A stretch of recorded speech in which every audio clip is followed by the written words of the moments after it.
Before we begin, take a moment. Tell me, what time is it where you are? What corner of the world are you resting in tonight? Leave it softly in the comments, and if you haven't already, close your eyes and subscribe. You're safe here now.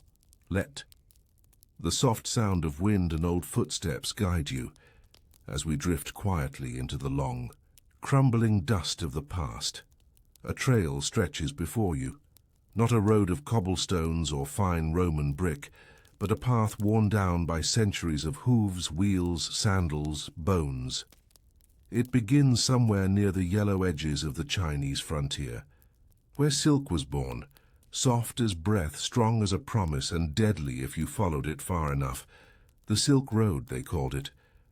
Though it was never just one road, it was a tangle of veins across continents, each pulsing with ambition, greed, beauty, and ruin. And tonight, you walk it. The wind here doesn't whisper. It hisses, dragging fine sand into your boots, filling your nostrils, etching your eyelids. With salt and heat, you've joined a caravan not by invitation, not with grand ceremony, but by necessity.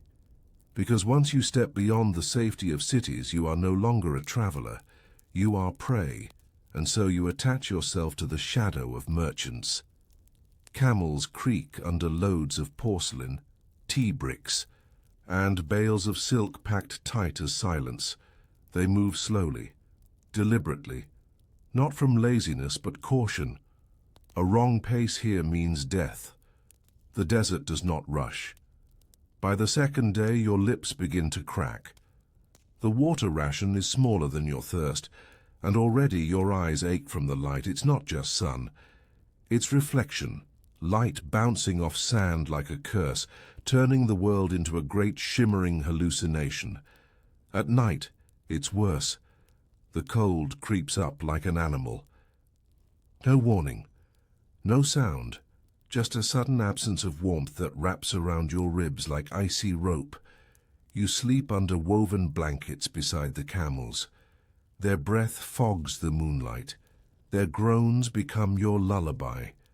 But you don't sleep deeply, because out there, in the spaces between tents past the flickering firelight, there are men watching, not bandits, not yet, just eyes, waiting for a moment, waiting for someone to stray. By the fifth day, the world shrinks. No more trees, no more birds, no more colors, just endless beige and the sound of hooves. One of the camels collapses. It's not dramatic. It just folds quietly. Like parchment, the men gather. They speak in hushed voices, and then they slice into it. The meat will be dried, salted, carried for later. Nothing is wasted, especially not here. You feel sick watching, but you eat that night, and it keeps you alive. This is the first time you realize the Silk Road does not care for your morals, only your endurance. On the edge of the Taklamakan, where the dunes rise like drowning waves, you reach the remnants of a ghost town. Wooden beams, blackened by centuries of sandstorms. A few broken tiles. The curve of a doorway that no longer leads anywhere. This was once a way station, a place of refuge. Now, just bones and wind. The guide says nothing. He just walks faster. You follow, because the ones who linger here, they don't.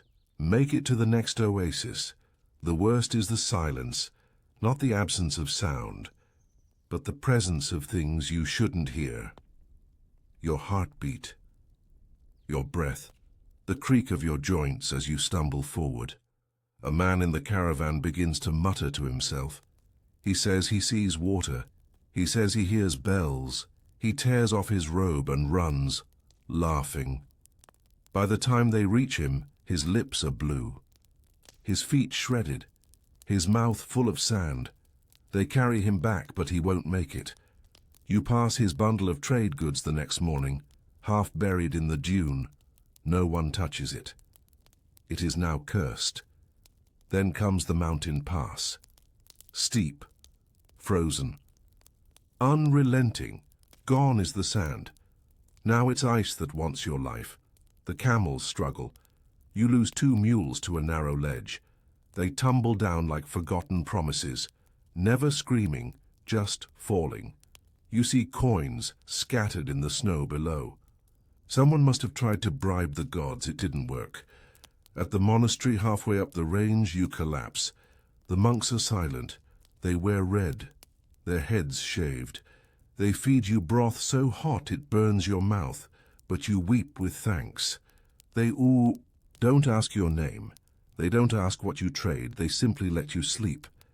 The next morning they give you a talisman, a string with a carved bone at its center. They say nothing, but you nod and wear it, because on this road you need every god you can get. When you reach the market town beyond the mountain, the air is different, spiced, sweet, alive. The smells make your knees weak. Dates, lamb, vinegar, fire. You sit in the shade and weep again, not from pain, but from survival. You made it, but only barely. And this was just the beginning, because the Silk Road is not a road. It's a test of lungs, of will, of how much of your old self you're willing to leave behind so something new can arrive in its place. You think of the man who ran toward water that wasn't there, the camel that fell, the bones in the way station, the ice, the heat, the silence, and you know, you wouldn't survive this place twice, maybe not even once. But for now, you rest, and the dust of 1,000 merchants rises behind you, carried not by wind, but by history's quiet, endless breath. The town is called Yarkand. It hums quietly beneath banners of faded silk, fluttering above clay rooftops. Not grand, not poor, but alive in a way that makes you ache, as if your bones have been hollowed by the journey, and now this place is filling them with sound again. Children run barefoot through the alleys, chasing chickens and smoke. Merchants hang crimson peppers to dry on hooks, and women stir cauldrons of lentils and lamb fat so thick it steams the air like incense. But the market itself, that is something else entirely. It is not loud, not in the way you might expect. It breathes. A tide of voices and footsteps, muffled haggling, soft laughter. From a stall nearby you hear the metallic hum of coins poured into bowls, not counted, just handled, as if the sound alone tells you something of their worth. On one side of the market, bolts of dyed silk flutter in the breeze, colors you've never seen before, not red, not pink, but the exact color of sunrise, as it reflects off a frozen lake. Not blue, but the wet shade of a storm cloud caught in its own grief. Cloth from Suzhou. Finer than thought, you reach out. The merchant doesn't stop you, he knows what he has. He watches your fingers tremble and smiles slightly. Then he turns away, already knowing you cannot afford it. In another corner, you pass a man selling ink. Not paper, not brushes, just the ink. Tiny ceramic pots, each sealed with wax and stamped with a symbol: moon, fish, tree, teeth. He doesn't speak your language, but he gestures. One pot, one look in your eyes. He opens it, and suddenly you smell the sea salt, rot, rain. He has bottled the scent of a coastal storm, ground it into pigment, and dares you to carry it with you across the desert. You walk away dizzy. You realize that not everything traded here is for survival. Some of it is for memory, some for dreams, and some is just to prove that you're still human. By the end of the second day in town, you feel something shifting, not in the air, but in yourself. You're slower, heavier, softer in the face. The edges of fear have dulled. That, the guide warns, is the most dangerous part. Because rest here is not reward, it is test. The longer you linger, the more you remember what comfort feels like. And comfort will kill you out there. You leave at dawn, no ceremony. Just a fresh pack, a refilled water skin, and a crust of barley bread left in your hand by a silent woman at the inn. You nod to her. She nods back. No words exchanged. She's seen hundreds of you, traders, pilgrims, wanderers, all trying to survive something. The road west this time is flatter. No mountains, no ice. Just the slow, open plains that stretch like an old scar across Central Asia. And now the threat is not terrain, it is betrayal. Your caravan has grown. More animals, more men, more wagons filled with powders and stones you cannot name, and with more travelers comes more risk, because not all who walk beside you will finish the journey, and not all who break bread with you at night will keep their knives sheathed come morning. One evening, a man disappears. No scream. No trail, just gone. The guide shrugs. Too many footsteps, he says. We won't find his. You sit beside your fire, chewing lentils without tasting them, and wonder if anyone would notice if it were you. The truth is, probably not. The Silk Road doesn't mourn. As days pass, the landscape shifts again. Low hills rise like sleeping animals, and dust turns grey. You arrive in a region known for its salt lakes. They shimmer. Still, mirror-like bodies of water stretched across flat nothingness. Beautiful, deadly. The air here plays tricks. You think you see cities on the horizon. Towers, flags, windows reflecting sunlight. But you blink, and it's gone. Just salt, just wind. The camels spit, the mules moan. Your feet crack inside your boots. This place doesn't want you. Somewhere near nightfall, a boy in your group coughs blood. No one touches him. He leans against a stone. Pale, blinking slowly, the guide places a coin in the boy's palm. No words. By morning, the boy is gone. The coin sits on the stone, still warm from his hand. You pick it up, turn it in your fingers. It's a copper drachma. Old, worn smooth. You do not pocket it. You leave it there. A marker, a warning, or maybe just a nameless grave. When you reach the city of Samarkand, you don't feel joy. You feel survival. This place glitters.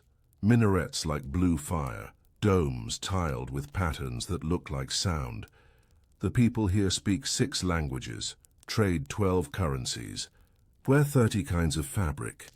You walk past a spice merchant and faint from the scent alone. Cinnamon, turmeric, black limes, dried rose petals, shaved nutmeg, saffron, spilled into pyramids like offerings to gods you don't know. You are not the same person who left Yarkand. Your hands have calluses, your voice cracks when you speak, your sleep is shallow, your hunger deep, and yet you smile, because you've made it further than most. But you know now what no one told you back in the beginning. This isn't about distance. This isn't about wealth. This is about how much of yourself you're willing to lose before the road lets you live. And out in the dark beyond the city walls, beyond the warmth and scent and color, the next stretch of sand already waits. Silent, empty, watching. It always does. You don't leave the city with celebration. You slip out like a ghost. One moment the spices are still in your throat. The next it's only dust. The domes of Samarkand shrink behind you. Their blue fades into haze, and then nothing. You're walking. West now, and west has no mercy. The ground becomes jagged again. Not mountains this time, just cruel rock, dry, cracked, sharp enough to pierce through leather. Your feet begin to bleed. You don't mention it, because if you stop walking, you become the thing the next caravan finds, a shape in the path face down, half buried by the wind. There are no shrines for those who pause too long. Your water ration has changed. Now it's thinner, stretched between more people. The caravan has grown again, and trust has shrunk with it. You've started noticing how others carry their flasks, how they guard them, tug them tighter against their bodies when they sleep. You do the same. Even kindness feels like a transaction. Now, a nod, a shared ember, a scrap of dried fig passed hand to hand in silence. You stop looking into people's eyes. You've learned the road doesn't reward softness. There's an old man who walks with you now. He doesn't speak much. His beard is matted with dust. His hands are bandaged with cloth the color of old parchment.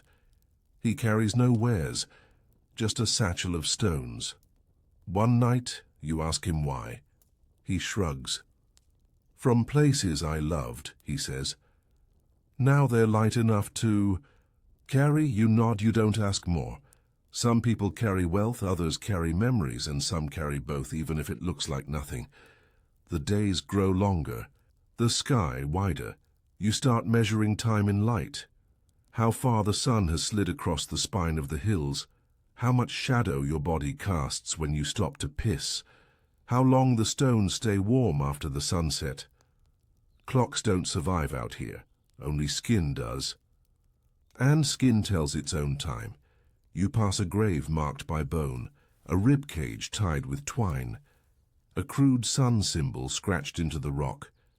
No name, no date, just the suggestion of death. Someone cared enough to leave a mark, or maybe they just wanted others to keep walking. You don't stop. But later that night, when you light your fire, you arrange 3 stones in a line beside it. You say nothing. You just stare at the flames, wondering if someone somewhere might do the same for you. In the weeks that follow, the land begins to change. Not dramatically, not all at once, just subtle shifts. Greener valleys, richer soil, more bird song in the air. You see a river, the first you've seen in, how long now, a week? 2? It slithers past like a silver ribbon, its banks full of reeds and frogs and the scent of something that isn't death. You bathe, carefully, quickly, naked but never exposed. It feels like forgiveness. The mud between your toes, the cool sting of fresh water on your back, the tiny fish nibbling at your heels. You don't speak. You just lie there, face to the sky, and let the sun dry your skin like parchment. That night, a woman joins the fire. She speaks a dialect you barely know, but her hands are steady as she cooks. Rice, onion, salt, oil. The simplest meal, but it fills you like wine. You learn her name means morning in her tongue. You wonder what yours means now. After everything, the next village you reach is made of mud walls and painted doors. Children peek through cracks. A dog sleeps in the center of the path, tail twitching as you pass. No one begs. No one shouts. The villagers look at you like they've seen this 1,000 times before. They probably have. This place is a breath between storms, a soft space meant for nothing more than resting your feet and buying bread. And maybe that's sacred in its own way. You trade a belt for a jar of pickled plums. You eat them slowly under a tree, the juice staining your lips, your fingers, your thoughts. They taste like something from childhood, a flavor you'd forgotten, now returned. Like a ghost with soft hands, you find yourself laughing that night. Not loudly, not carelessly, just a brief chuckle at a joke told in 3 broken languages and a crude drawing in the dirt. It surprises you. You almost forgot laughter could survive the dust. The others laugh too. For a moment, you're not on the Silk Road. You're just under Stars. And they're not knives in the sky tonight. They're candles, quiet ones watching over you. The next morning, it rains. Not much, just a mist that clings to your pack and turns the dry road into something slick and alive. You don't mind. The smell of wet earth is a gift. It's proof that the world still has softness even after all this time. Even here. Even now. As you continue west, you reach a fortress carved into the cliffs, a trading post older than memory. The bricks are blackened from centuries of fires. The gates are heavy as time itself. Inside, the walls are covered in graffiti, old scripts, symbols, laughter scratched into stone. 100 languages, all trying to say the same thing. I was here. I survived. I mattered. You run your fingers across the markings, feeling the ghosts of men and women who passed through long before you. Their names are gone, but their traces remain. A song hummed under breath, a kiss stolen behind a market stall, a wound wrapped in silk, a promise broken beneath stars. You add nothing to the wall, but you remember it, and maybe that's enough. That night, the guide tells you of the final stretch, a pass so narrow, only one. Mule can cross at a time, cliffs on one side, a drop on the other. Wind like a blade between your ribs. He says nothing more, just stares into the fire. The flames reflect in his eyes like memory. You don't ask questions. You just sleep early. Because tomorrow you'll walk the edge of the world, and the road, it never forgets a misstep. The wind was sharper now. It didn't howl. It whispered. And yet every whisper found the rawest parts of your skin.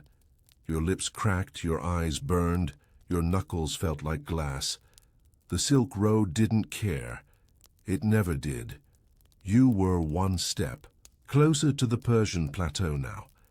But the path that got you here had carved something out of you. Something small and soft, left behind somewhere near the river you bathed in. You couldn't name it, but you missed it.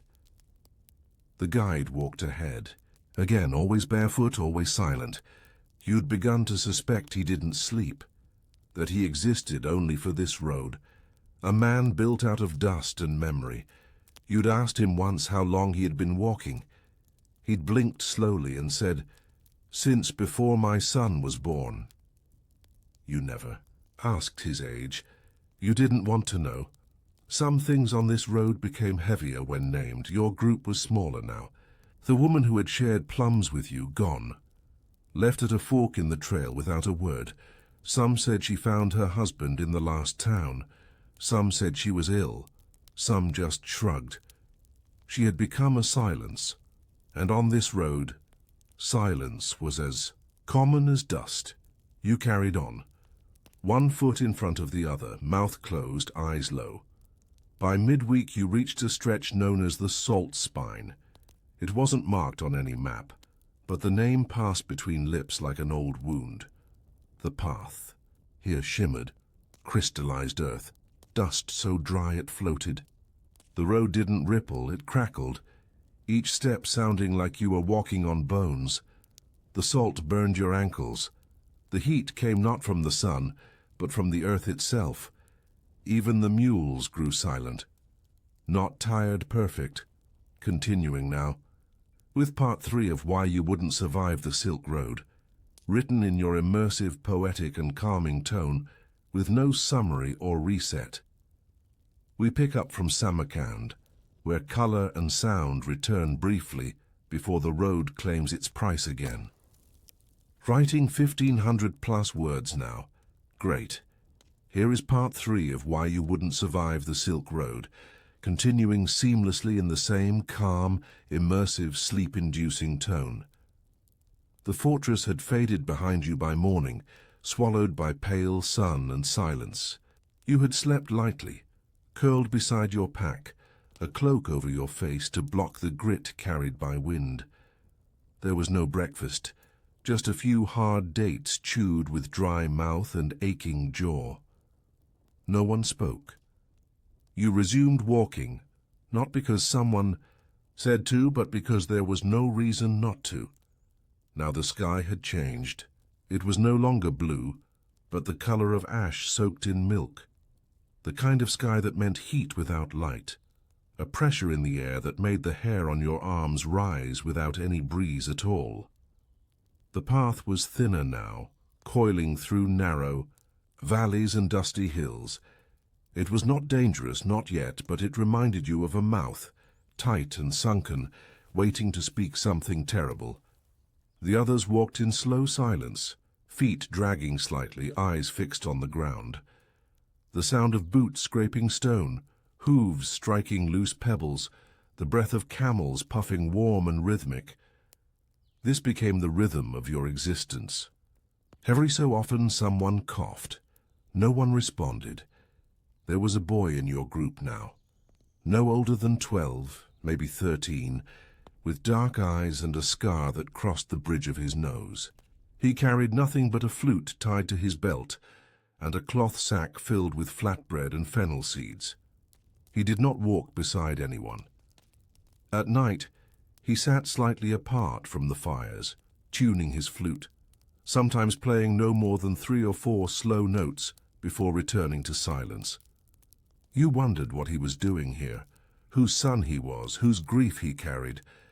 But on this road questions were too heavy. So you watched and you listened. And one evening when the fire was low and your hunger had dulled into something you could ignore, the boy played a full tune. It was not happy. It was not sad. It was like the wind through empty scaffolds, like the memory of a building that once stood and has now fallen away. It filled the camp with a kind of stillness no voice could have summoned, and then just as easily it ended. No applause, no nods, no questions. Just the quiet resuming its throne. The road soon narrowed further, pressing against a canyon wall, so close you could smell the mineral sweat on the rocks. Every now and then the path curved tightly around a sheer drop. You did not look down. You only felt the echo of falling in your stomach. A man slipped, a small one, from the back of the caravan. His foot caught on a broken strap and his mule jerked away in panic. No scream, just the sound of gravel skittering over stone, and then the kind of silence that made your ears ring. You did not stop. No one did. The guide turned his head just once. A pause, then forward again. You understood. There were places on the Silk Road where to mourn meant to follow, and no one wanted to follow. On the 7th day from the fortress you reached a river. It wasn't wide, but it moved like something that remembered wider times. Fast, cold, impatient. You crossed on a rope bridge so thin it swayed like thread in a storm. You gripped each knot with frozen fingers. You did not breathe. You heard the water hissing below, licking stone, pulling branches and bone along with it. But when you reached the other side, something loosened in your chest. The smell of water, the sound of wind in grass. You sat beside a rock and exhaled, so deeply your ribs ached. The guide passed you a bowl of rice. You hadn't spoken to him in days. He didn't say anything now, just handed it to you, turned, and walked away. You ate it with your fingers. It was cold and sticky and perfect. That night there were stars, not the dull blink of city stars, but a cathedral of them, stitched into blackness so deep it felt like velvet pulled over your eyes. You lay flat on your back, hands folded on your chest, and watched them until the sky turned pale and the stars folded themselves quietly away. You dreamed of ships. You had never seen the sea. The next stretch was desert again. Not dunes, not yellow sand, but gravel, red dust, scrub that grew in shapes like hands. The air here was so dry it stole the wet from your breath. Your lips cracked, your tongue thickened. Even the camels wheezed. You wrapped your face in cloth and moved like a shadow. The horizon shimmered with heat, making false shapes, towers, wells, palm trees. You learned not to trust them, and one morning you woke to find your canteen dry. You shook it, licked the rim. Nothing. The guide offered you half a cup. You nodded, drank, said nothing. You gave him your last apricot in return. He took it, broke it in half, and left one piece at the foot of a rock before walking on. You did not ask why. Later that day you passed an outpost, half destroyed, walls blackened by fire, roof long gone. Someone had carved a spiral into the stone above the archway. Just one, nothing else. You walked through it anyway, a ritual no one explained, and came out the other side feeling colder, even in the sun. The boy with the flute touched the spiral lightly with 2 fingers, and then didn't play again for days. One evening you heard shouting, not from your group, from ahead.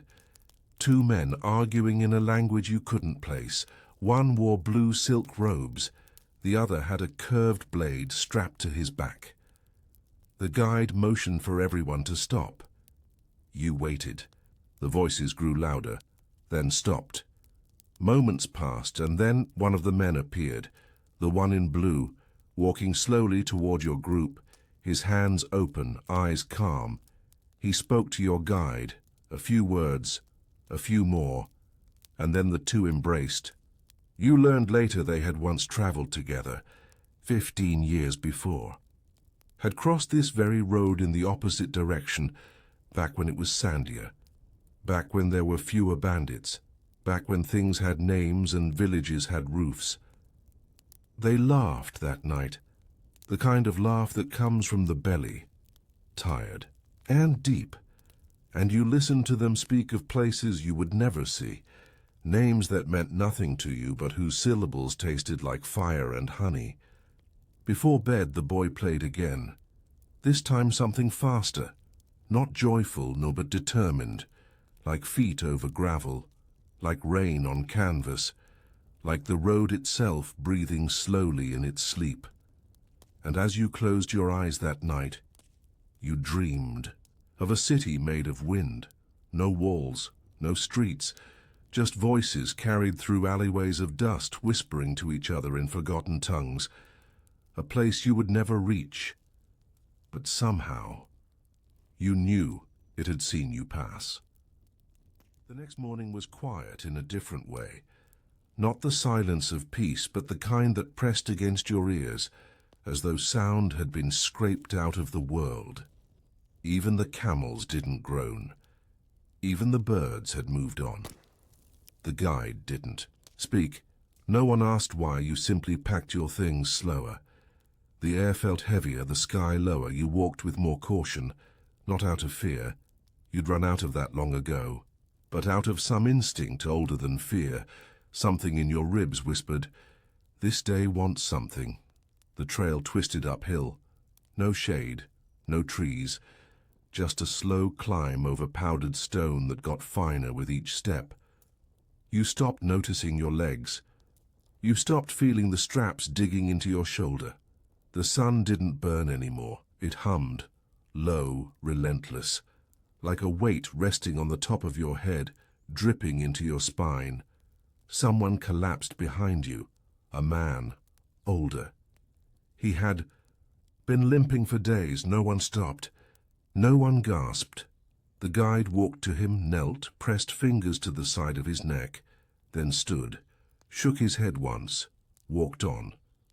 You understood. On this road, compassion was a luxury. Survival was not. By midday, your tongue felt swollen in your mouth. Your skin smelled like copper and salt. But the wind changed, not cooler, but newer. It carried hints of something different. Sour fruit, spiced cloth, wet stone. You didn't smile. But something inside you straightened. You were approaching a border, not the kind with walls or signs, but the kind you felt in your lungs. The air said, "Here another empire begins." That night, you camped in a ravine lined with blue rock. The sky bled purple as you unrolled your mat. A trader from your caravan, a tall man with a gold ring in his nose, began to sing. It was a low, echoing chant. You didn't know the words, but they didn't matter. They weren't meant to be understood. They were meant to stay alive like a seed buried deep under sand, waiting for a rain that might never come.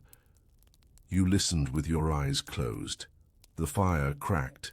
The wind responded with soft whimpers against the rock, and you drifted halfway to sleep. When you woke, the world had turned orange. Not sunrise. Sandstorm. A wall of powdered rust crawling over the hills. No time for questions. Just scarves over mouths. Canvas pulled tighter. Eyes wrapped in damp cloth, then walking blind together. The storm didn't roar, it whispered, tiny dry voices stinging your ears. You kept one hand on the camel's flank, another on the person ahead of you. You didn't know their name. They didn't know yours. But in that moment, they were your only horizon. The storm lasted 2 hours, maybe 5. Time bent. When the dust cleared, your face was caked with grit. Your teeth tasted like stone. Your eyelashes stuck together. You didn't speak for a long time. No one did. You just stood beneath the returning sun, feeling smaller. The kind of small that humbles, not shames, like a grain of rice in 1,000 sacks, like one star in a sky that had never heard your name. You reached a market town 3 days later. No gates, just a sudden cluster of noise and color, voices shouting over each other in languages you couldn't place. Silks hung from balconies. Children chased goats through alleys, and smells. God's the smells. Spice, dung, wine, roasted meat, ink, perfume. It overwhelmed you. You stood at the edge of the bazaar, watching people move in and out of the crowd like fish in a reef. You didn't know where to go. You didn't know what to feel, but someone offered you bread. A stranger, young woman, no words, just the gesture. You took it with a nod, and for a moment the road disappeared. You bartered in fragments, a coin here, a strip of dried pomegranate. There, you gave up one of your only spare shirts for a flask of goat milk. It tasted sour. It made you cry, not from flavor, from memory. Milk meant home, and home was the place the Silk Road had slowly erased. In the evening, you watched a fight break out between 2 traders over a stolen spool of saffron.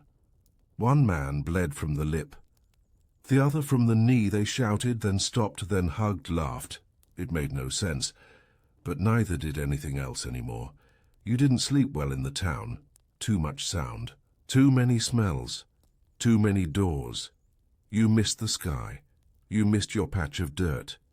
You missed knowing the stars by name.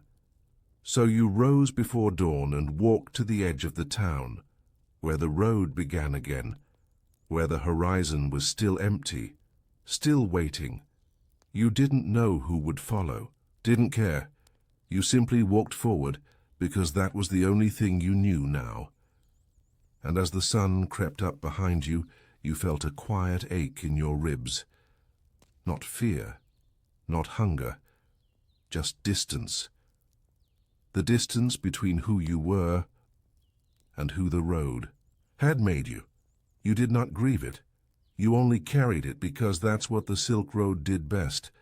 It turned people into ghosts that walked, and ghosts do not look back.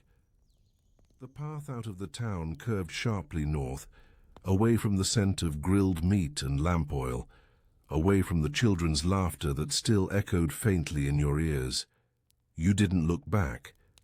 Not because you were strong, but because you'd learned not to. The road had taught you that eyes should stay forward. That memory was dangerous. That sweetness lingered too long on the tongue and could rot you from the inside. You walked in silence, and the air responded in kind. The terrain shifted again. It always did. One day, dry hills. The next, red soil. Then cracked flats that smelled. of rust and broken time. You followed the path by instinct more than by direction now. No signs, no milestones, no promises.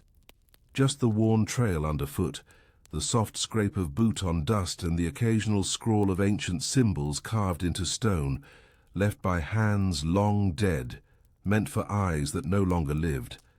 Some said the symbols were prayers. Others said they were warnings. You couldn't tell the difference anymore. By the third day your boots had split. You repaired them with scraps of rope and leather from your bag, wrapping them like gifts for no one. Still, each step let in more of the ground. You began to feel the silk road through your soles, every stone, every crack, every grain of heat. You stopped feeling human feet beneath you. It was more like bone remembering. There were fewer people now. You traveled in a group of 7, though no one counted out loud. A silent agreement held you together. Each morning, a glance. Each evening, a nod. No names. Nod. No stories. Just the shuffle of packs, the low grunts of camels, and the sound of shared breath in the early dawn. One man, the one with the silver tooth, had started coughing. It was dry at first, then wet. By the 5th morning, he didn't rise. No one said the word, but it hung there in the air like a fly over old fruit. You passed his body wrapped in woven cloth, tucked between stones, shallow, hasty, but still something. The guide placed a coin on his forehead. Not for currency, for weight, to keep the wind from stealing his face. You didn't cry. You hadn't cried since the salt desert. The tears had dried before they reached your cheek. You just bowed your head and walked on. Later you reached a valley filled with bones, animal mostly, some human, none buried.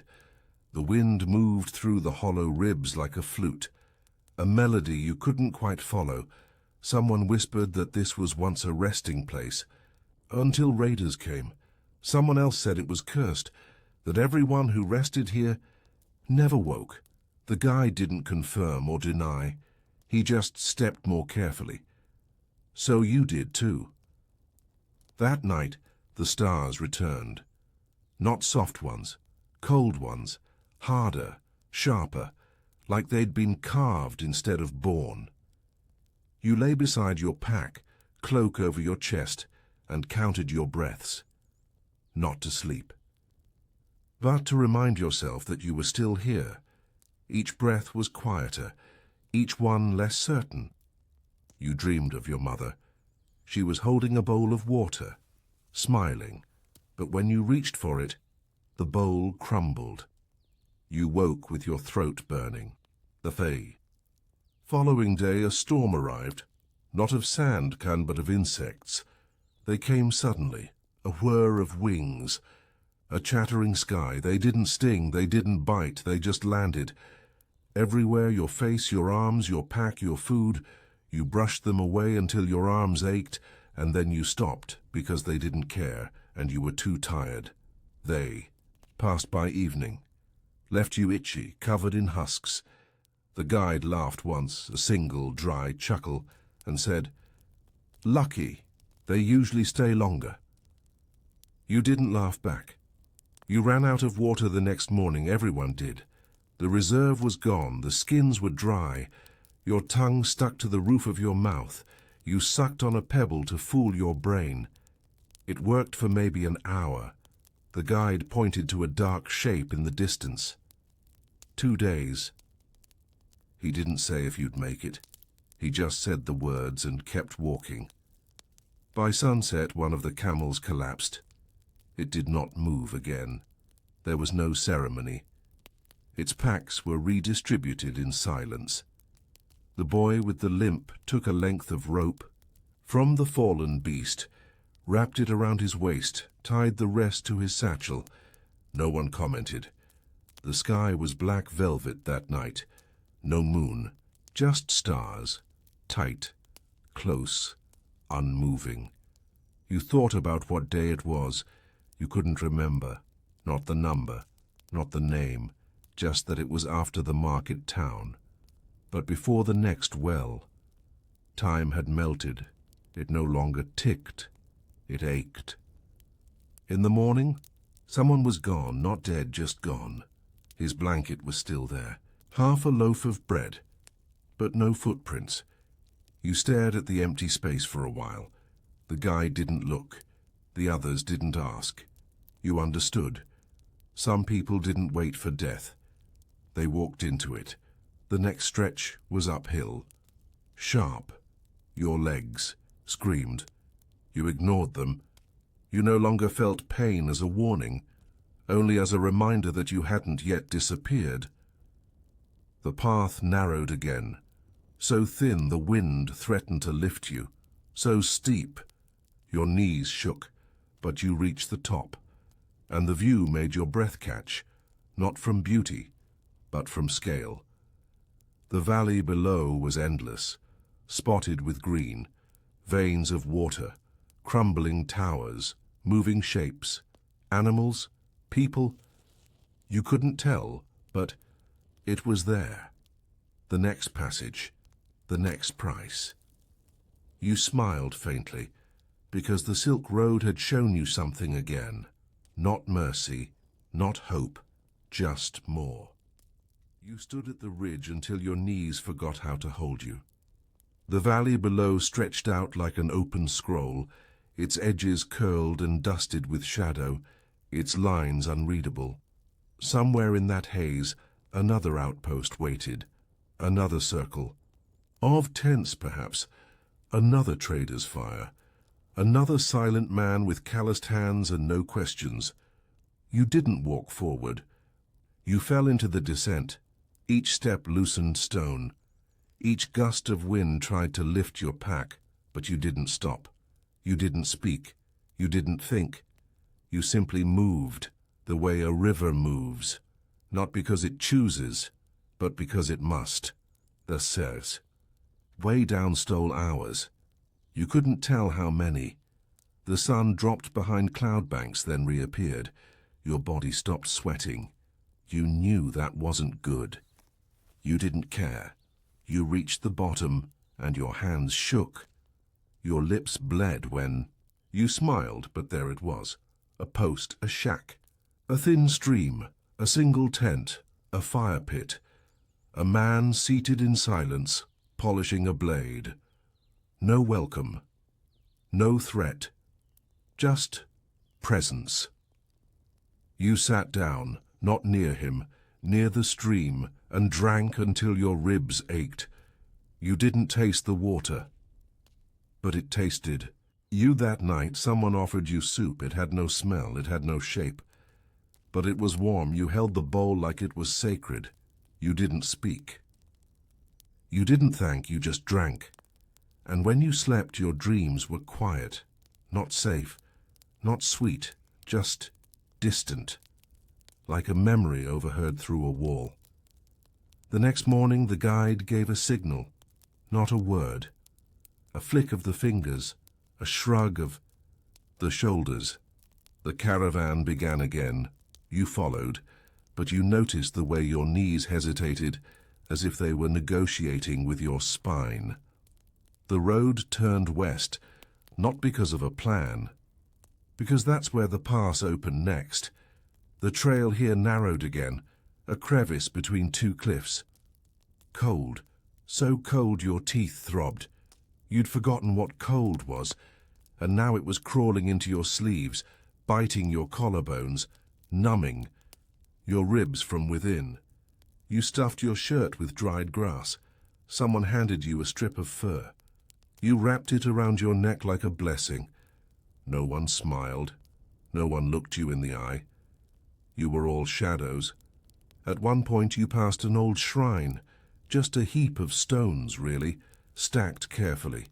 Beneath it, a broken bowl, a few coins, feather offerings, to whom no one knew, but the guide bowed. And so did you. You stood for a moment too long, your hands on your pack, the silence pressing against your shoulders like a prayer. Then someone whispered, "We should keep moving." And the moment ended. That afternoon you lost feeling in your fingers. You flexed them, rubbed them, pressed them into your armpits. The feeling didn't come back, so you walked with them, tucked inside your sleeves, and told yourself they were still. Because that's what survival became. A series of lies you told kindly to your own body. The cliffs rose higher. The air thinned. Your thoughts wandered. Not freely, they staggered. You remembered a dog you had as a child. It had white fur. It used to sleep beside the fire. You hadn't thought of it in years. Now it walked beside you in your mind, silent and loyal. You didn't question it. You needed company, even imagined, especially imagined. You spent that night under an overhang of rock. No fire. No sound, just cloaks pulled tight, faces buried into arms, and a cold that didn't feel like cold anymore. It felt like absence. You woke with frost in your beard, ice at the edge of your pack.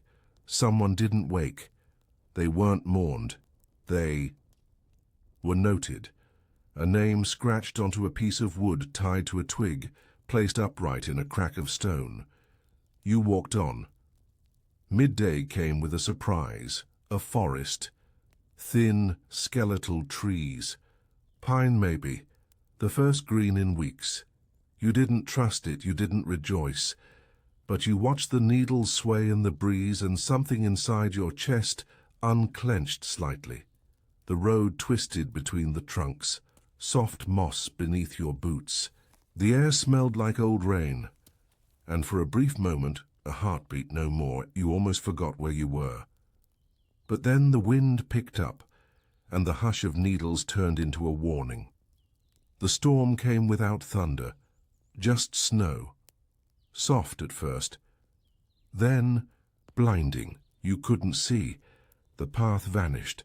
The others became silhouettes, then ghosts, then nothing. You kept moving forward.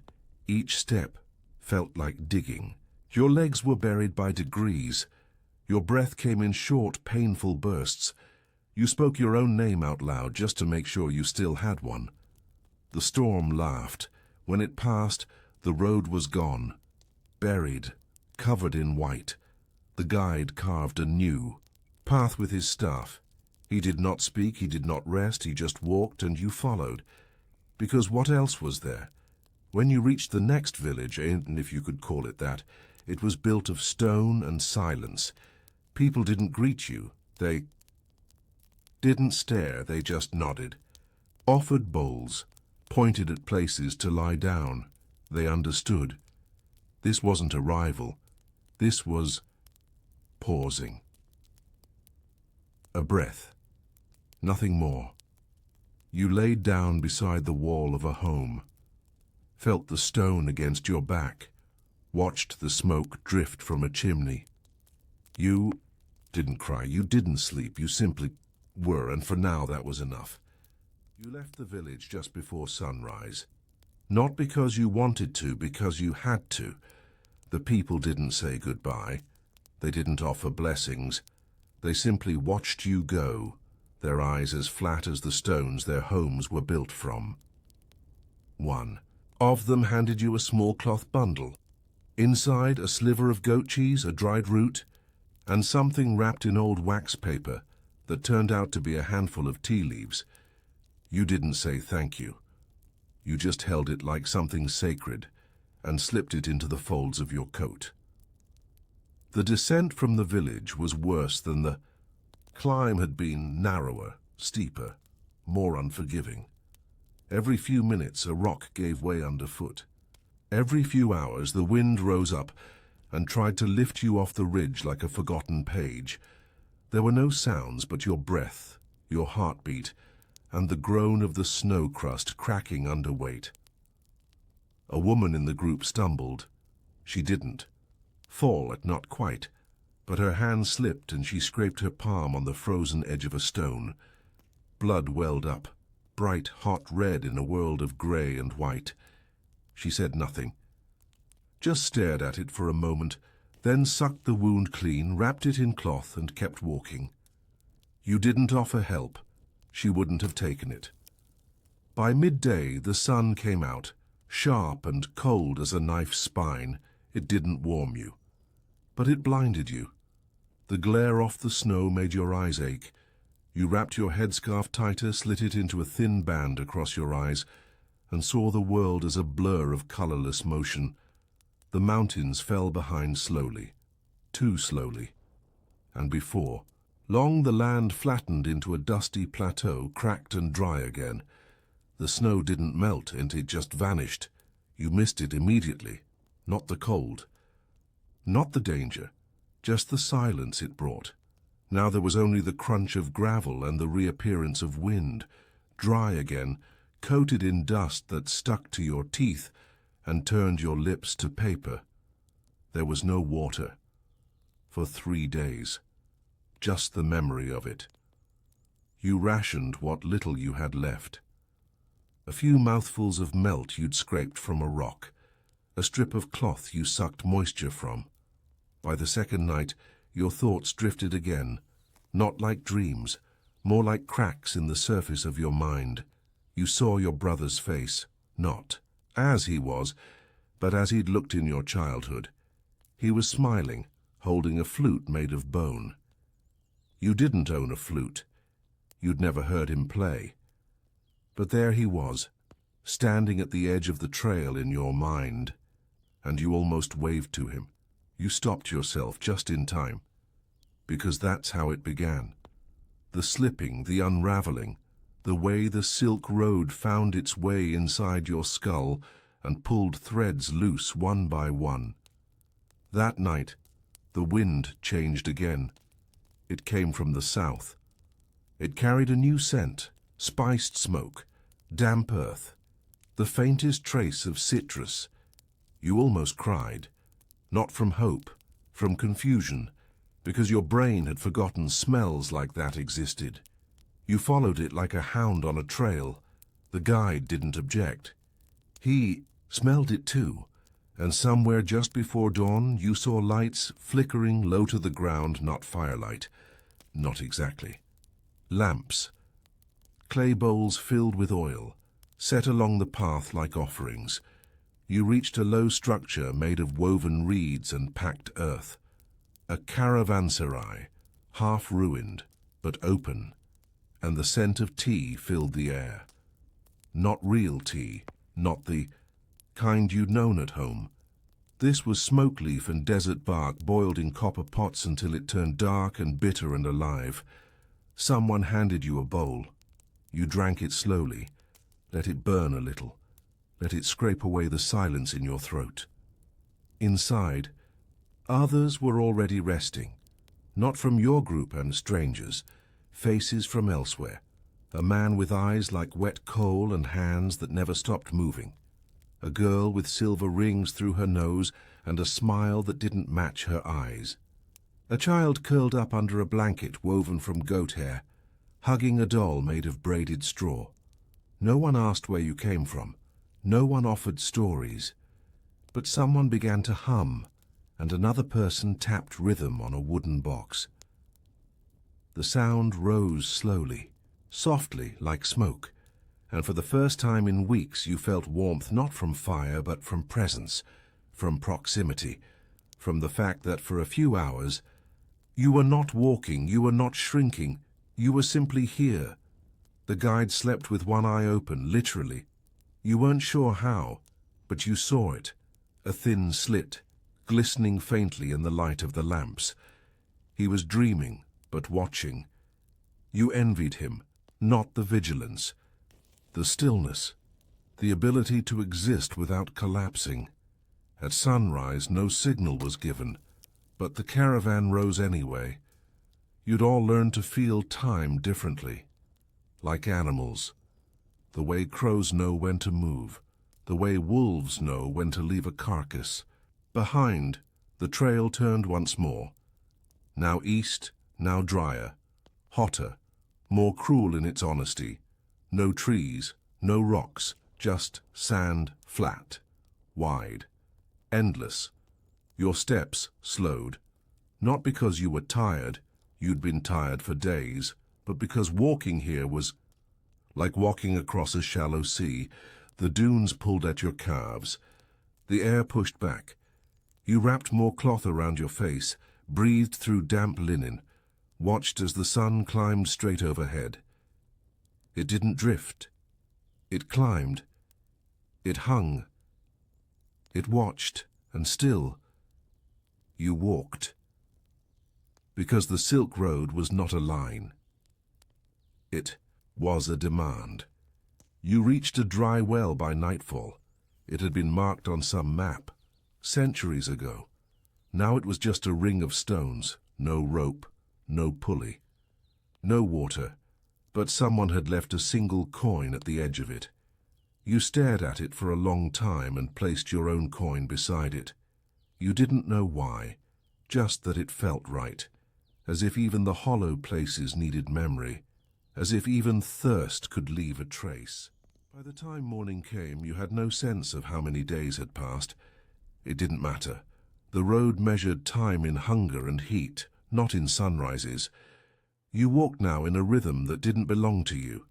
Each step was borrowed. Each breath was leased, and the silence between them was your only possession. The landscape shifted subtly. Sand gave way to salt. Cracked white ground that reflected light like a polished blade. The wind was no longer sharp. It was absent. And in its absence you noticed your own thoughts for the first time in days. They weren't comforting. They came slowly, like distant footsteps echoing in a chamber with no walls. You passed the remnants of a watchtower that had collapsed long ago. It stood like a broken tooth on the edge of a bluff, half swallowed by sand. No one stopped, not even to rest in its shade. It wasn't trusted. Old places along this road never were. They belonged to too many ghosts, too many eyes, too many stories that were never told aloud. You looked away and followed. The others. The guide never even glanced at it. By midday the heat was a sound, a low hum behind your ears. Inside your skull you didn't sweat anymore. Your body had stopped offering water. Now it just waited, still and quiet, trying not to be noticed by itself. The leather of your sandals burned against your soles. The skin between your fingers began. Tire split. You tasted metal in your mouth, not blood, just the memory of coins. That afternoon a man from your caravan began to speak to no one. He pointed at the sky, laughed, held out his hands as if to catch invisible rain. When the guide approached him, the man grinned, not like a person, like something that had shed language. The guide took him gently by the shoulders and sat him in the shade of a rock, placed a piece of cloth on his head, handed him a pouch of water. The man didn't drink it. He just held it to his cheek and whispered something about feathers and bells. You never saw him again. But that night someone left the pouch of water near the ashes of your fire, still full, still cool, still sacred. That night you saw the stars again. Clear, cruel, countless. They didn't blink. They didn't dance. They just watched. And you realized this road had no roof, just sky. Endless, unblinking. It didn't comfort you. It made you feel like a grain of rice spilled across a floor no one would sweep. Sleep came as a flicker. Not rest. Not dreams. Just a flicker. You closed your eyes and opened them again, and it was morning. Except no one else was stirring. The fire was ash. The wind was still, and the guide was gone. Not far, just missing, like a misplaced name. You didn't panic. You didn't call out. You waited, because the Silk Road taught you early. If something disappears, it might be deciding whether to return. Best not to chase it. Eventually the others stirred, quiet as moss. Slow as ink, you moved without speaking. a collective silence that felt heavier than speech. By the time the sun reached your shoulders, the guide was there again, standing at the edge of the ridge, his shadow longer than his body. He turned once, looked each of you in the face, then nodded. It meant the path was clear, it meant keep going, it meant you are still permitted. By early evening the path curved downward. You saw signs of trade again, bits of fabric snagged on branches, old carvings in rock, footprints baked into clay. The road was remembering itself. And then, out of nowhere, a scent, cumin, smoke, fat. You didn't dare believe it, but it grew stronger with each step, and just as the sun tilted into gold, you saw it, a tent, then 2, then 5, a trader's camp, not large, not permanent, just enough to make a circle of safety in a world that hadn't offered any in weeks. You were given rice, not much, but warm, soft, real, and there were lentils, mashed with garlic and oil and served in a bowl you had to share with 2 others. You didn't mind. Their hands were just as cracked as yours. Their faces just as hollowed. No one asked names, there was no point. You existed in a moment, not a story. That night, you stayed up longer than usual. Not because of strength, because of light. There were lanterns, small clay ones, fed with animal oil, and they burned low, casting halos across the sand. People told stories, not loudly, not with drama, just gently, like laying down cloth. One woman spoke of her grandmother, who had once traded silk for a horse. Another told of a man who could smell copper underground. You didn't share anything. You didn't need to. Your silence was part of the circle. It belonged. Later, someone played a reed flute. The notes wavered, as if unsure of their right to exist, but they did, and the sound folded around you like the last blanket before dawn. You felt tears press against your eyes. Not for beauty, for recognition. You had not heard music since you didn't know when. It reminded you you were still human, barely still here. When sleep came that night, it was thick, deep, like falling into warm sand. You didn't dream. You didn't wake until the sun was high enough to touch your face, and when you did, you smiled without knowing why, just for a breath, just long enough to remember that not every step was pain. Some were pause, some were sound, some were a single grain of peace hidden in a bowl of dust. You left the camp without saying goodbye, no one did. Not out of rudeness, but because parting had become too sacred for words. If someone had offered a farewell, you might have broken. So the rule was silence. Pack, rise, walk. The flute player stayed behind. You never saw their face in daylight, just their hands, and you remembered how gently they'd cradled the reed, as if holding the last echo of a vanished city. The sound still floated in your head as the road opened up again. The next stretch was flat, not easy, just flat. Land as empty as a forgotten scroll. The sky above had no depth, just brightness. Not the gentle kind, the aggressive kind, the kind that sits on your shoulders and whispers to your bones, "You are too soft for this." Your shadow shrank under you. Your breath rasped, even your thoughts had begun to sound dry. The guide didn't speak, but he changed something. He began to walk slower, deliberately. You followed suit. It wasn't just the heat. It was something else. Kind of warning, as if you'd crossed some invisible line, and the road was about to test whether you belonged here. No one asked questions. You just adjusted your steps, let your weight fall closer to the ground, and tried not to draw attention. 7 from the dust.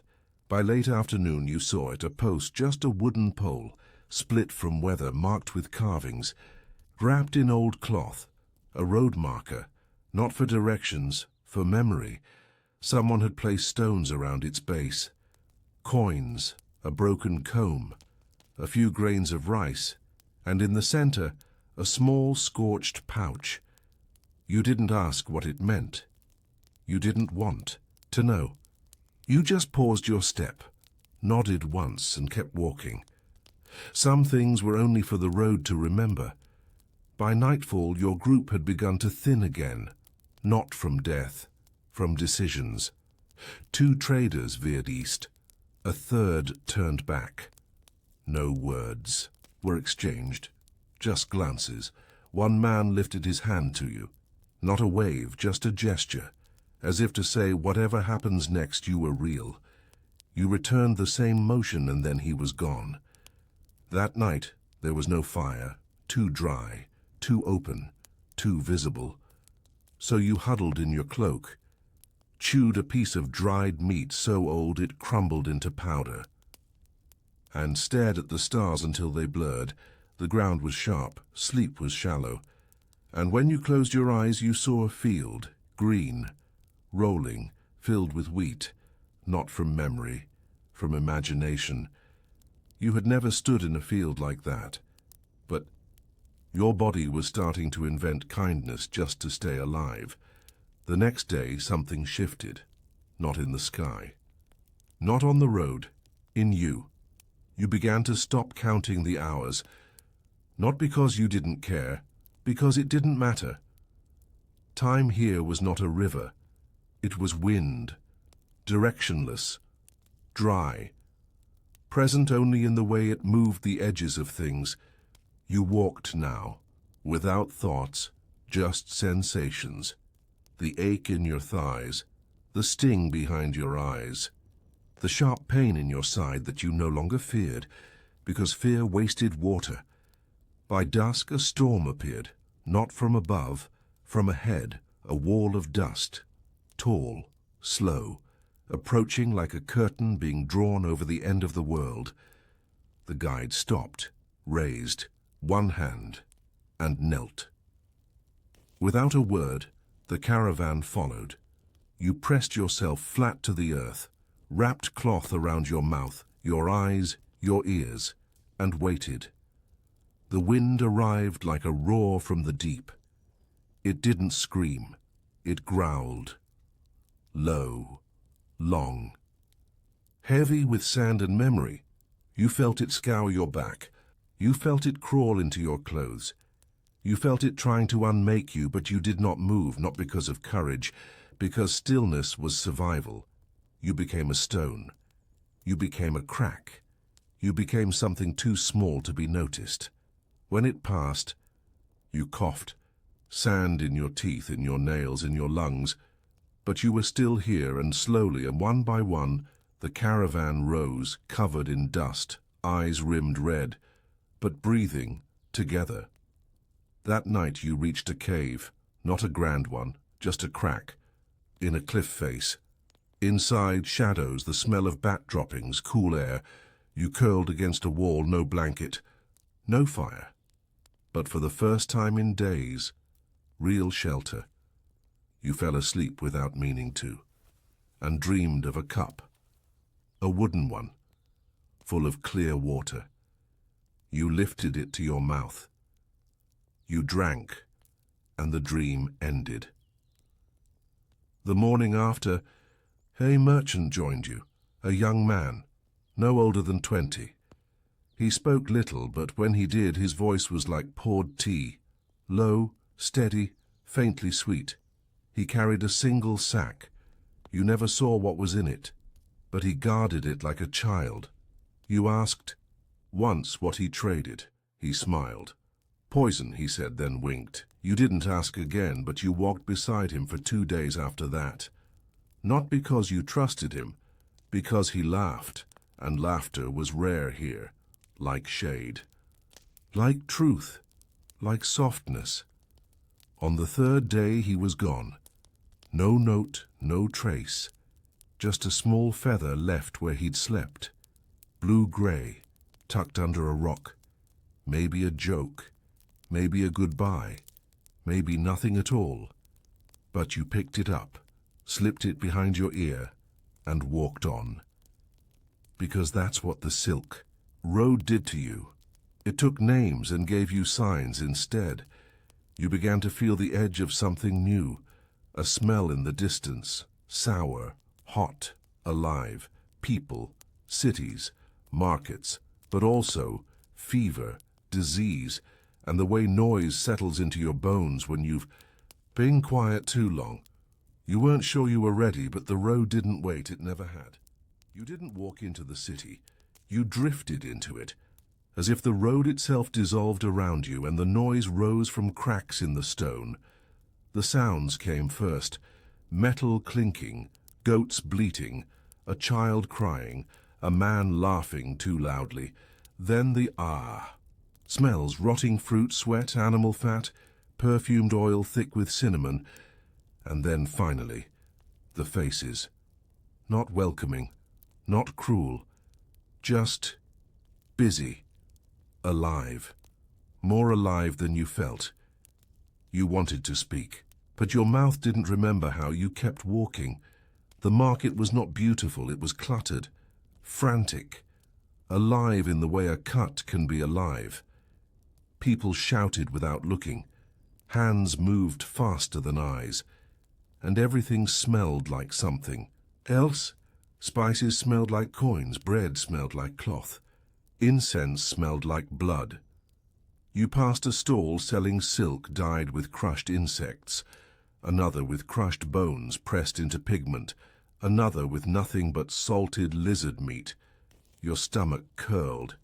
You moved on. The guide didn't pause. He moved. Through the crowd like a shadow with a name, not touching, not halting. He didn't need directions, his feet remembered.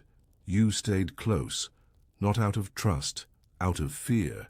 Crowds were louder than silence, and you had grown too used to the quiet. A man bumped into you. He didn't apologize. You reached for your pouch. Still there. But something was missing. You couldn't tell what. Maybe a coin, maybe something smaller, maybe just a memory. The man never turned around. The guide led you into a low room carved into a stone wall. Inside, silence again, cool air, curtains made of old linen. A woman sitting on a stool, threading beads onto a necklace. She didn't speak. Just looked at each of you, then nodded once. You were safe, for now.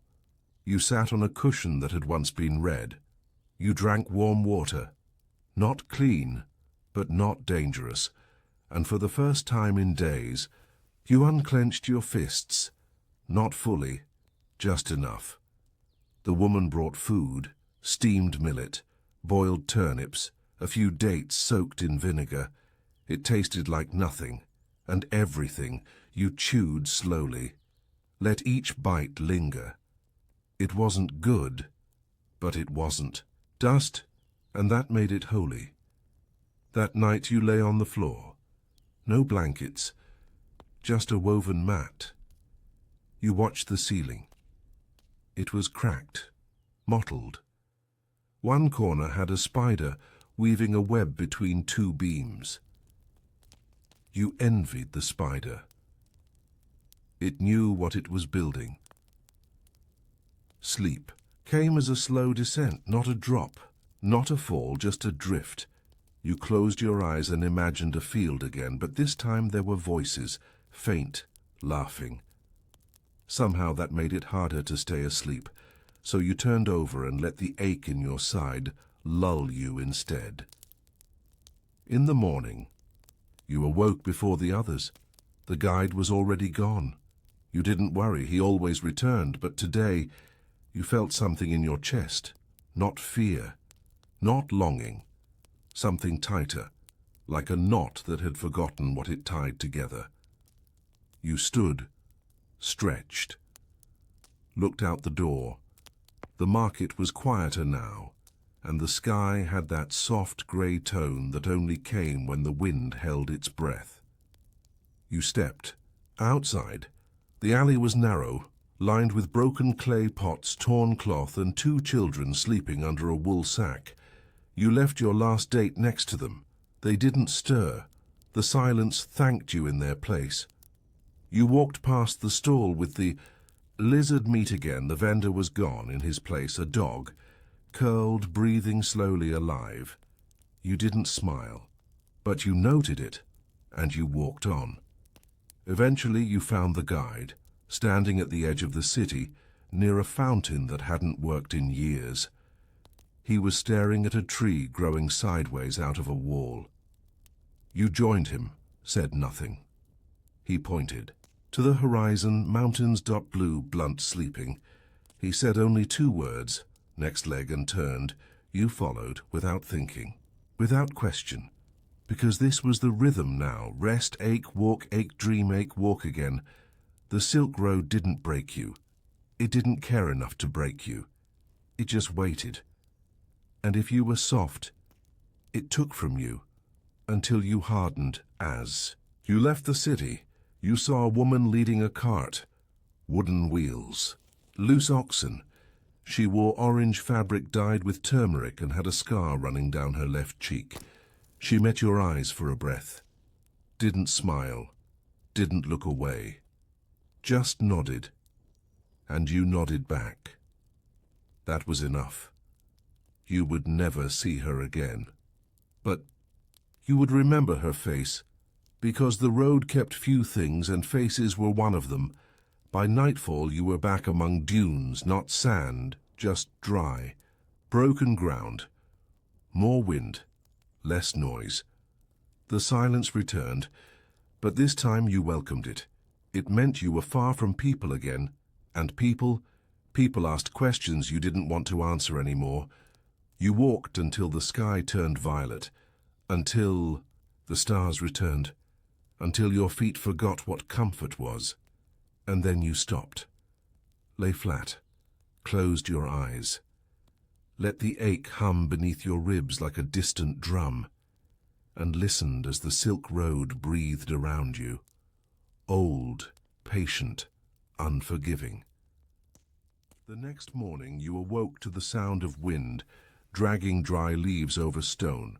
Not a storm, not a warning, just movement, the kind that makes you feel like time is stretching sideways, the kind of wind that doesn't chill or sting. It just reminds you that nothing stops moving. Even when you do, you sat up slowly. Your spine ached from the night's sleep, if it could be called that. It wasn't rest, it was just stillness with your eyes closed, stillness borrowed, not earned, stillness that would be paid back with interest. The guide hadn't spoken since the city, but his pace was slower now, more deliberate, as if the path ahead required negotiation, not confidence. You followed without question. You had learned that confidence got people lost. You had seen it in the young trader who thought he knew a shortcut. You never saw him again. The shortcut had no destination, only an ending. By midday, you crossed a stretch where the stones turned white, not from snow, from sun. They had been bleached, over centuries, into pale shapes that looked almost skeletal. Bird bones, knuckles, old teeth. You didn't ask what it was called. Places like that didn't want names. You just walked faster, as if being seen too long there would make you forget who you were. You passed a shrine, a small one, made of stacked stones and a strip of cloth fluttering weakly. No words. No sign. Just 3 objects. A brass comb, a piece of broken mirror, and a sandal. You knew without asking, someone had died here. Or maybe several someones. The Silk Road didn't mark death with grandeur, just with memory left behind in objects, too stubborn to be lost. You left behind a thread from your cloak, a simple one. It felt right. You didn't look back. That evening the guide did something new. He lit a fire. Small. shielded from the wind by stones, and he brewed something, not tea. Not soup, something that smelled faintly of root smoke and damp wood. He handed you a cup, didn't say what it was. You drank. It tasted like the end of a dream, and your hands stopped shaking for the first time in days. You fell asleep, sitting, upright, your face tilted to the sky. The stars watched you, they always did, cold and distant, but honest. They didn't pretend to care. They just kept existing. You took comfort in that. The next morning, you crossed a caravan headed west. 12 people, mostly older. Their camels were slower, their faces sharper. They smelled like spice and fatigue. They didn't stop, didn't greet you. One man glanced at you and muttered something in a language you didn't understand. It didn't feel like an insult. It felt like a riddle. You didn't answer. The road answered for you, by not slowing down. Midway through the day, the guide pointed to a faint outline in the distance. It looked like a ruin, or maybe a town, but it had no roofs, no color, just the suggestion of shapes baked into the land.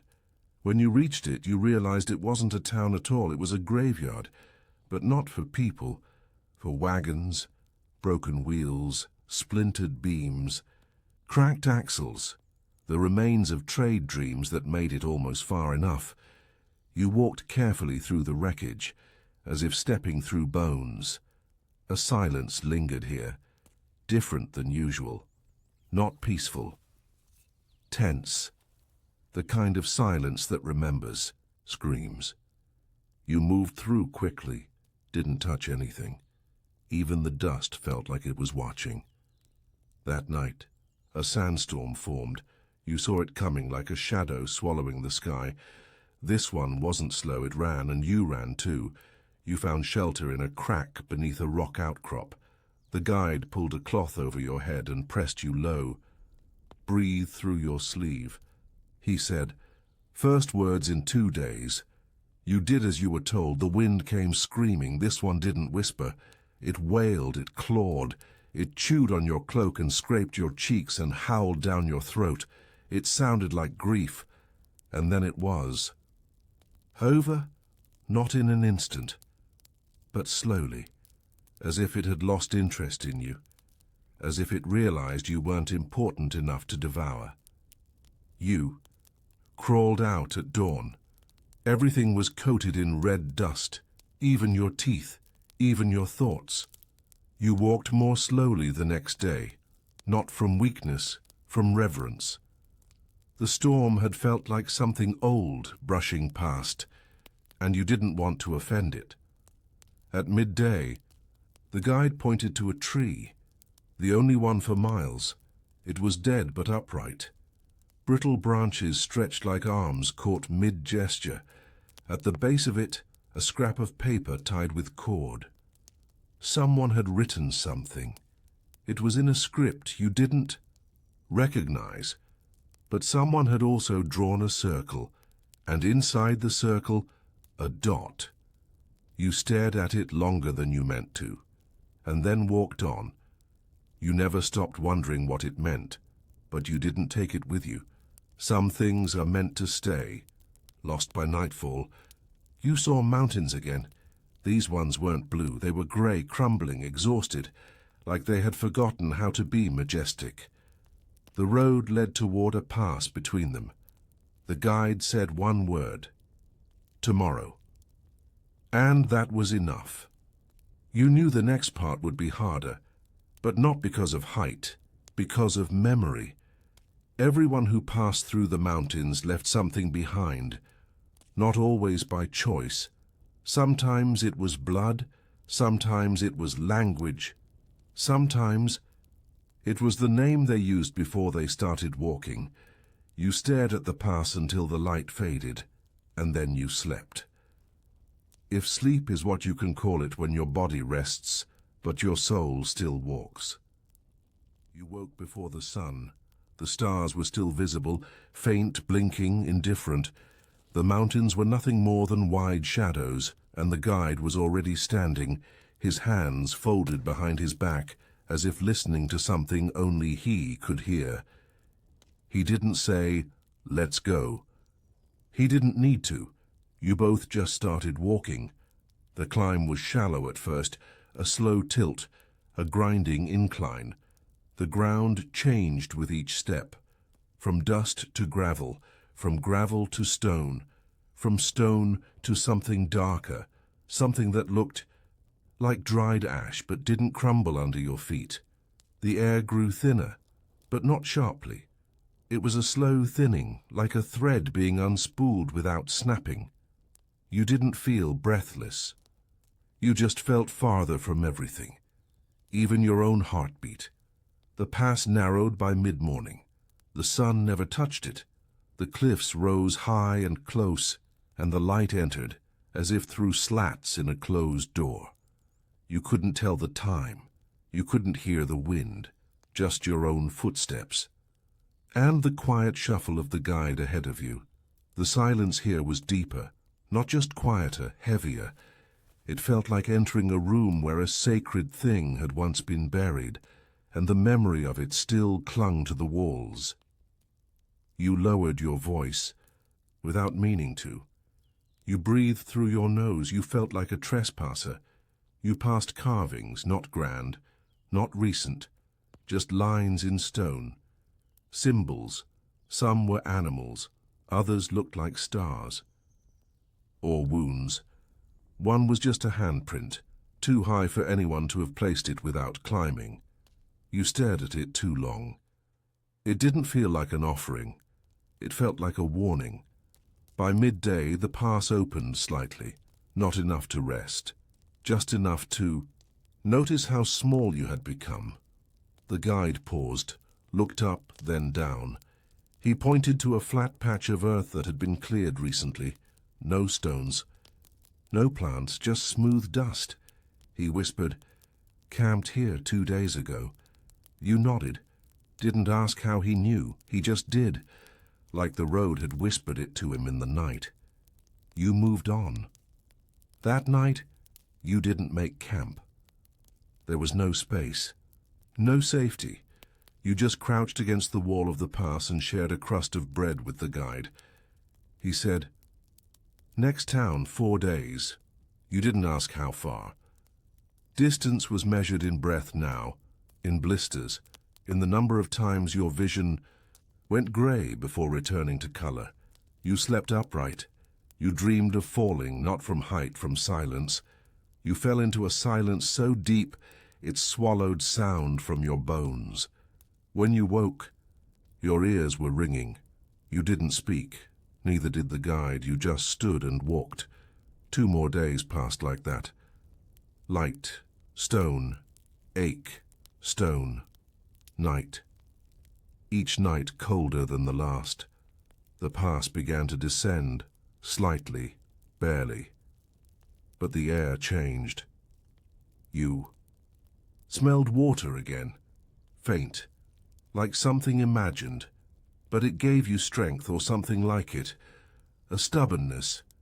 You followed the scent the way a moth follows. Flame, not because it promised safety, but because it promised anything at all. You reached the bottom of the pass the next night. The stone opened into a basin, flat, wide, crumbling, and in the middle, ruins, not old, not forgotten, but failed. Buildings, started and never finished, walls missing roofs, steps that led nowhere. The guide stopped, sat on a broken archway. He lit a lamp, not a fire. Just a lamp, soft, golden, fragile. You sat beside him.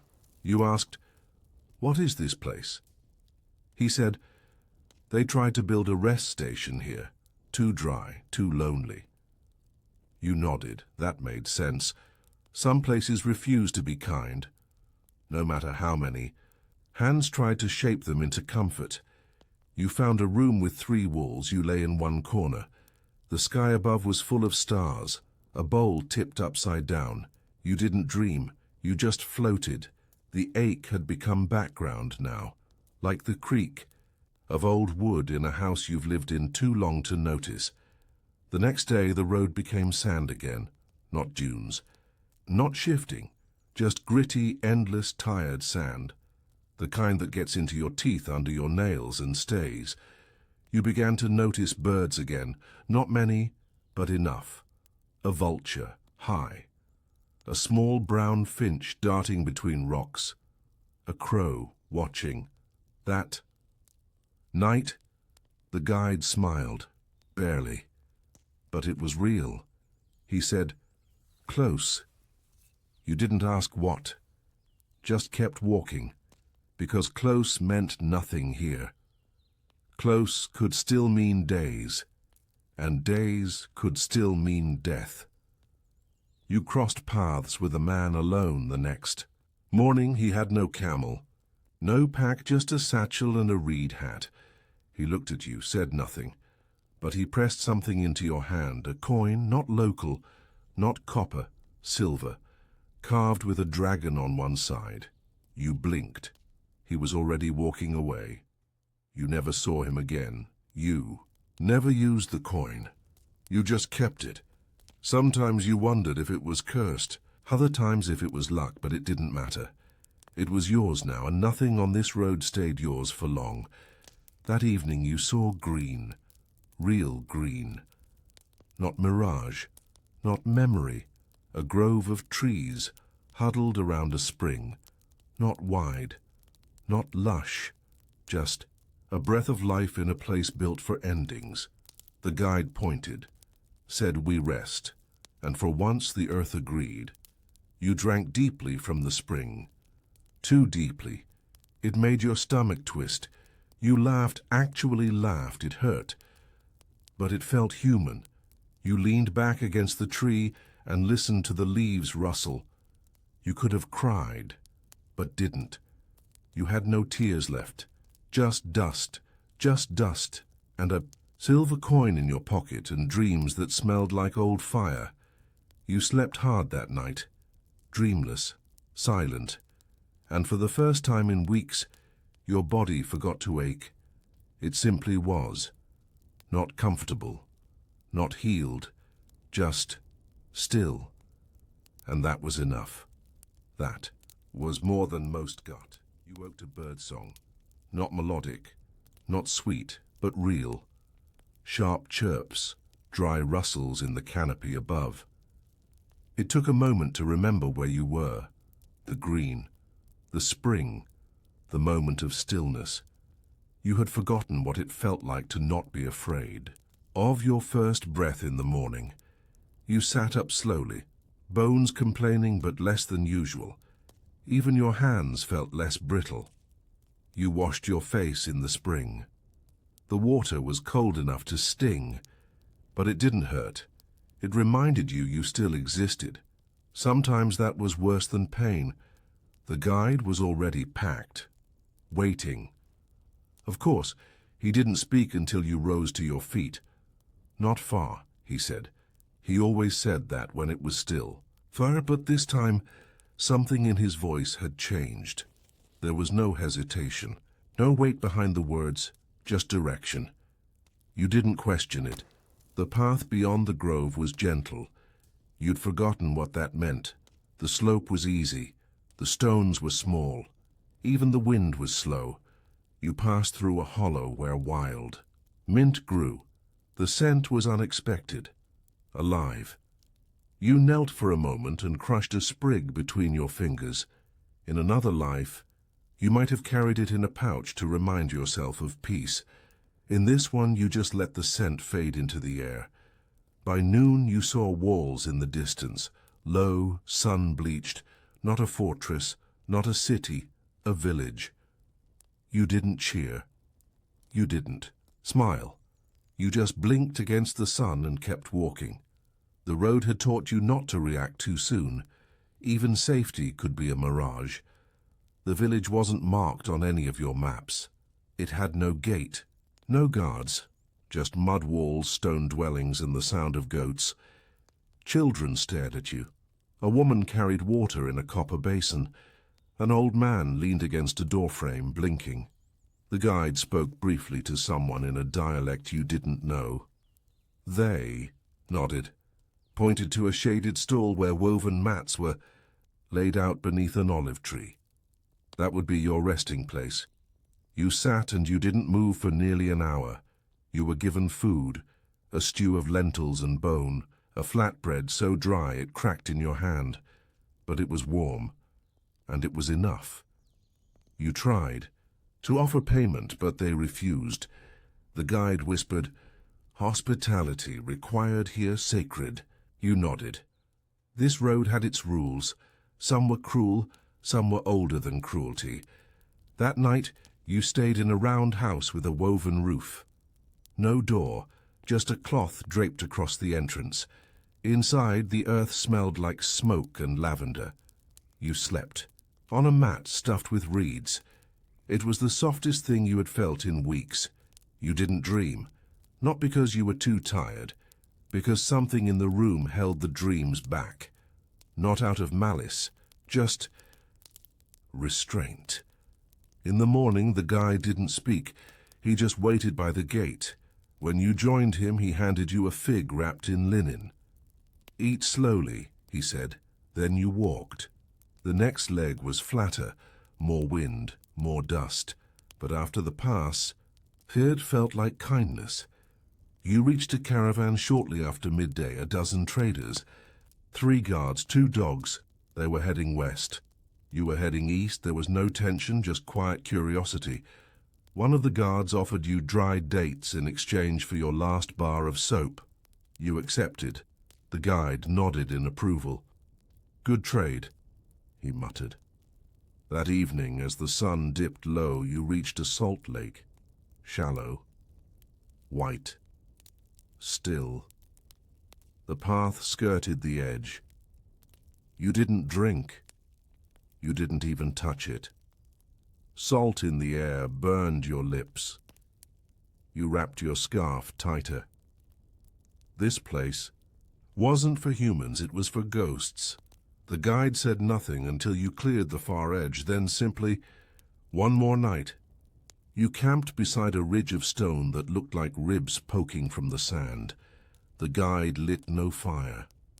You sat in the dark, shared half a dried apricot, watched the stars. You spoke softly.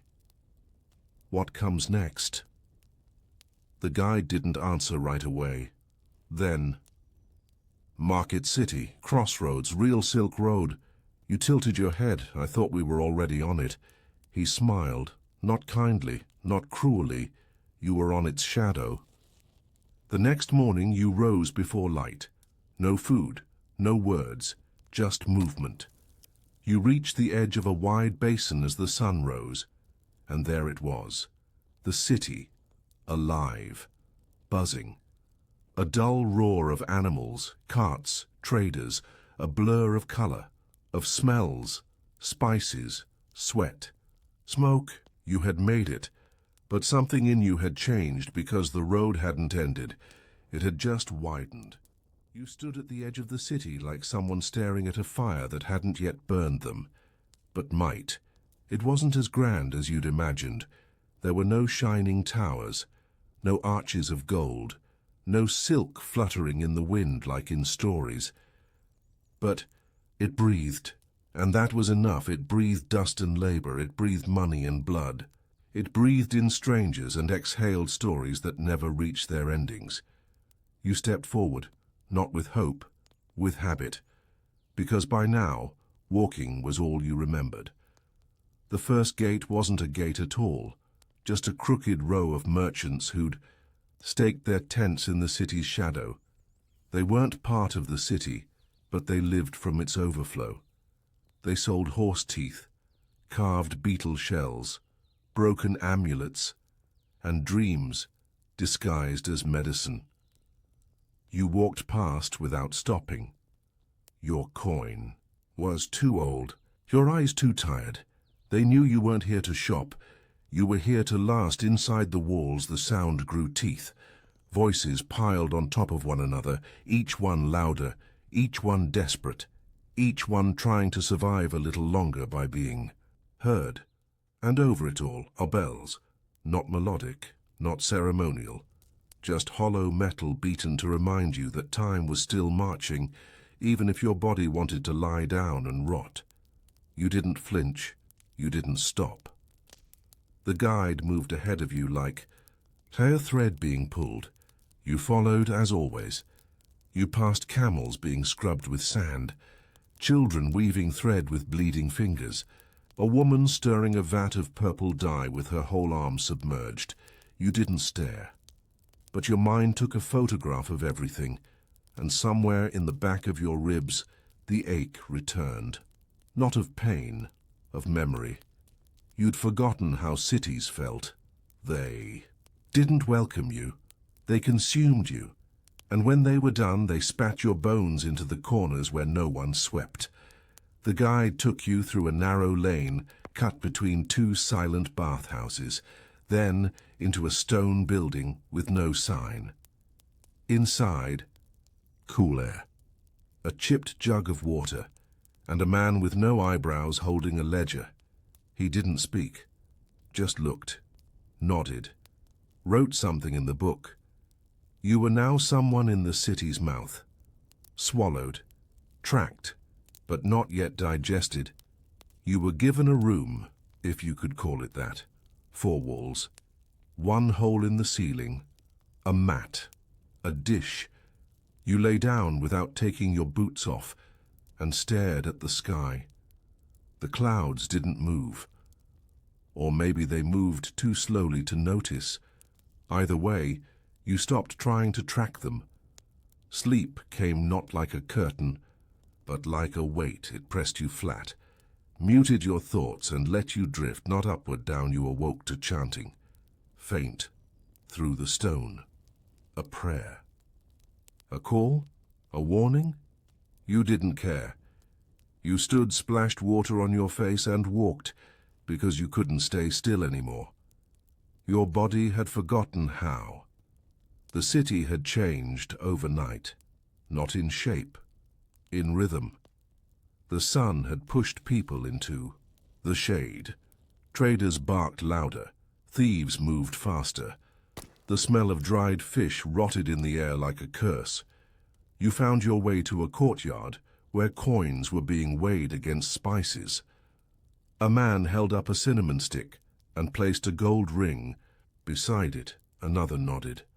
The deal was done. That was the Silk Road, not war, not glory, just cinnamon for a ring, just sweat for survival, just weight and silence in exchange. You saw a man collapse, not dramatically, just quietly, like a sack giving way.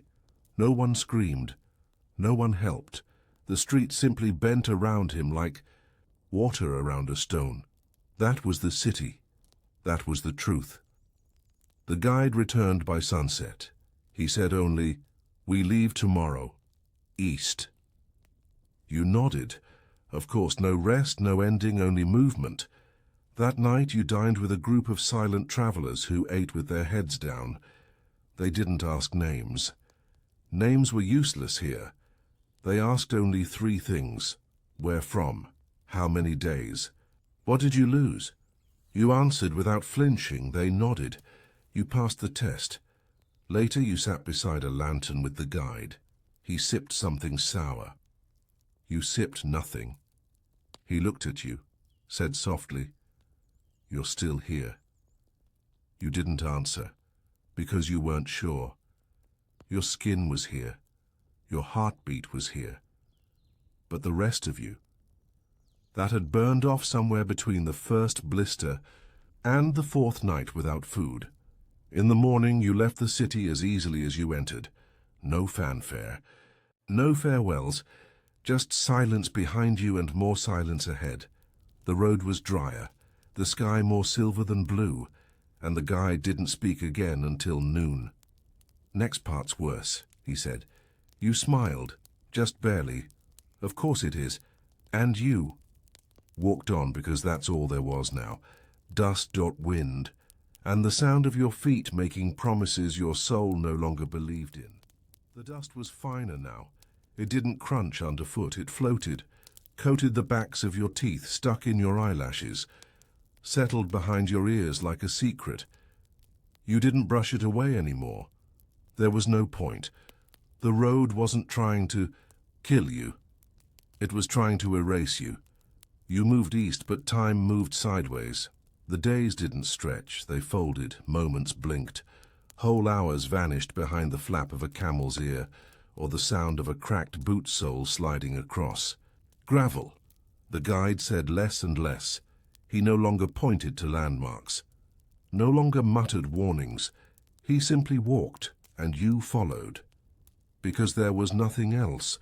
You passed a graveyard marked with stones the size of fists.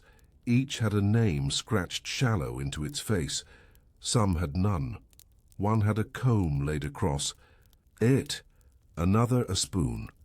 You stopped briefly, not to pray, just to notice, and to let yourself feel how many people had walked this path and not reached the next one.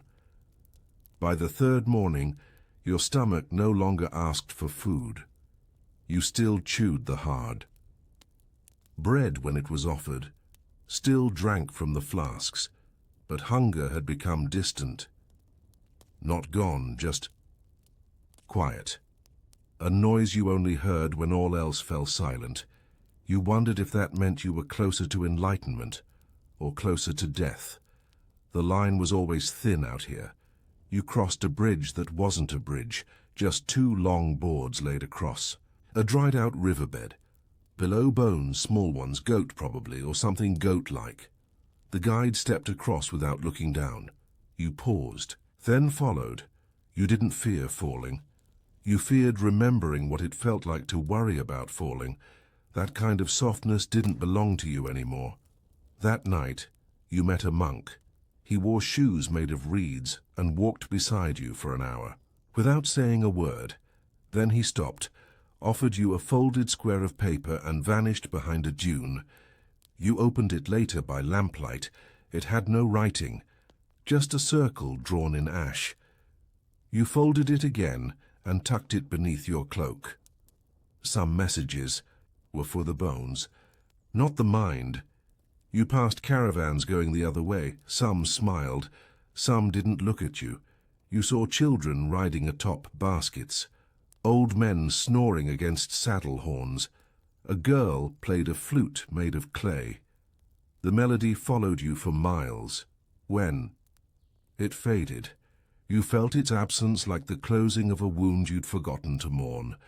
The desert shifted. Sands became stone. Stone became shale. You entered a canyon with walls that held echoes too long. Every cough returned like a warning. You spoke once, and it sounded like someone else. So you stayed quiet. That evening, the guide paused beside a shallow cave. He lit a fire, smaller than usual. No sparks, you both sat. He took out a pouch, removed 3 raisins, and handed you 2. "You remember where we are?" he asked. You shook your head. He looked at the stars. "North of Dunhuang, 1 week." Then he looked at you. "You won't make it." He didn't say it cruelly. It was just a statement, like naming the weather. You looked back. "I know." He nodded. You ate the raisins, 1 sweet, 1 sour.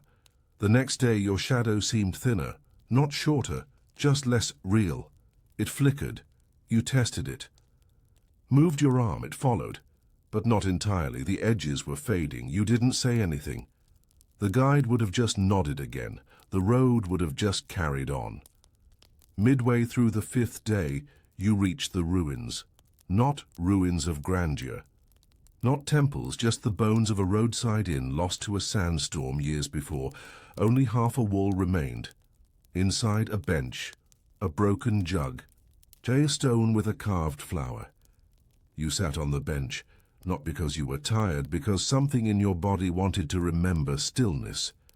For a moment you felt yourself, not as a traveler, not as skin wrapped in rags, but as a thing once loved, once known.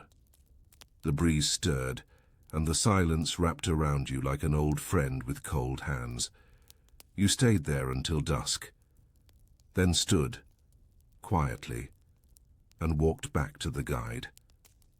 He didn't ask. He just turned, and the journey resumed. The final. Camp was not a camp, just a stone circle left by someone else long ago, a ring of blackened rock. No fire, no food, only salt dried on your lips and dust packed behind your knees. You lay there that night on your side, curled slightly, not for warmth, but for memory, like you were trying to remember what it once felt like to be safe. You dreamed, but not of home. You dreamed of the road, of feet, of stone, of the sound of your own breathing echoed back by canyon walls, and when you woke you weren't sure if you'd ever stopped walking. The final path was narrow, cracked. It led to a grove of trees, then split. One way, vanished. The other led into mist. The guide pointed to the mist. You didn't ask what lay beyond it. You already knew, just more road, more dust, more forgetting. You took a breath and stepped forward. The mist accepted you, not warmly, not cruelly, just completely. Like the road itself was folding you into its memory, not to keep, just to hold for a little while until someone else came along. Someone new, someone who didn't yet know that the Silk Road was never meant to be survived, only followed.